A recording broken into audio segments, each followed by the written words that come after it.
We had this week, we had the CPI, we had the Fed, and we had some jobs numbers on Thursday. And basically, mortgage rates are the same today as they were a week ago today, which is ranging anywhere between, I don't know, 6.375 and 6.75, maybe even 7%, depending on points and fees and et cetera, and where you stand. But we want to know what's going to happen.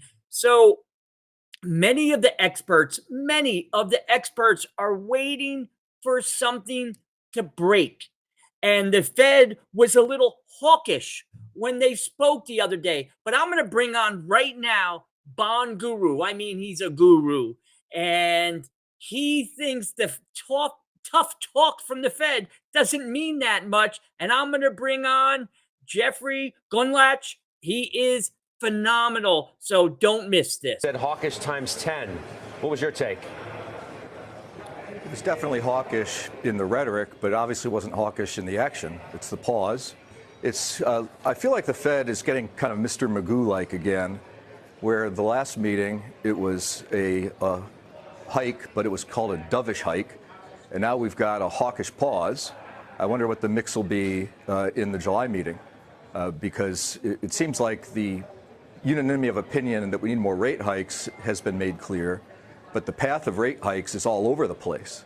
I'd like to remind people that the Fed has had a bad record of forecasting where the Fed funds rate is going to be, and Jay Powell, to his credit, pointed that out at the end of his press conference. It's interesting to notice that 2 years ago, the forecast for the Fed funds rate at the end of 2023 was 50 to 75 basis points was the median dot plot. So they missed by 450 basis points, and even more if they continue to hike, which I don't think they're going to do.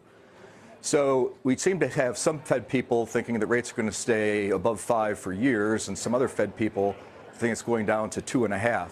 So as of a couple meetings ago, Jay seemed to have the ducks all in a row.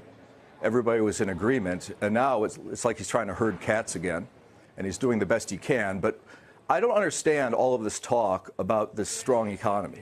There are so many indicators that are deeply in recessionary territory, and people talk about the strength of the labor market, and there's been many months of beats on that. But the most recent labor market report, which was touted as being very strong, was not strong. There was a growth in jobs, but there was a significant decrease in average hours worked. And if you take the product of those two, number of jobs times average hours worked, you kind of get economic aggregate output. And yes, jobs went up, but the hours worked fell enough that if hours worked had stayed the same, the product of jobs times hours worked to get to the product that we're at, you would have actually had a loss of jobs. If hours worked had stayed stable, to get this amount of output, you would have had more than 100,000 jobs lost. So that's not really that strong. And I don't really understand why the Fed is kind of making the same, I think, mistake that they made a year and a half ago, but in reverse. They're not looking at the high-frequency data. There was a lot of quick commentary after the statement, which was a hawkish statement. And I think Steve Leisman did a nice graphic where he acted like he was driving a car but looking backwards. I think that's a riff on my Mr. Magoo theme, and I agree that that's what's happening here. If you look at real economic indicators that are more high frequency, they're really bad. I mean, M2 is negative at a level year over year that hasn't been seen in decades. Leading indicators are negative 8% over the last 6 months annualized and the last year. The yield curve has been inverted for a long time and is inverted by 100 basis points further 2s10s over the past year. ISM, new orders, are in deeply recessionary territory.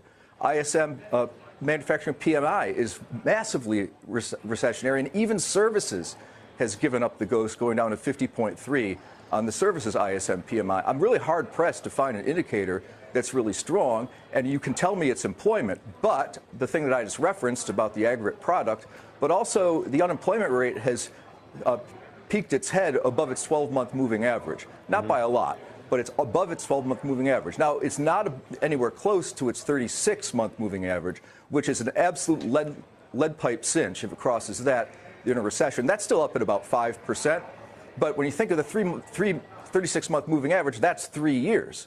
So 3 years ago, we're talking about the depths of the pandemic, and unemployment just fell off, spiked tremendously, and now has come back down. So that's going to be falling precipitously. So I don't think the Fed's going to hike again. I think we've got a trend in place here, Scott. It went 25, then 50, then 75 for a while, then 50, then 25, then 0. I don't know. Maybe I'm just a mathematician or something, but I see a trend here. And I don't think the Fed's going to be raising interest rates again. I tweeted that out right after the last meeting. One thing about this, and then I'll stop and you can probe further. One thing about this is one of the most easy to predict Fed meetings of all time. I almost feel like we're back 4 years ago when every meeting you knew they weren't going to raise rates. I think it was universally believed that this would be a pause and that this would be a hawkish statement to try to offset the complication of having financial stress with conditions tightening and 3 bank failures while inflation is still. Jeffrey's saying. So what Jeffrey is saying, that he believes that the economy is slowing. He believes that the economy is slowing. So what does that mean for mortgage rates? What that means is that mortgage rates will start to fall. Lots of the economists, the Mortgage Bankers Association, lots of really people a lot smarter than me are predicting rates in the 5s again before the end of the year. Now that could start next week, it could start next month and maybe 2 months, but rates will fall. The economy is slowing.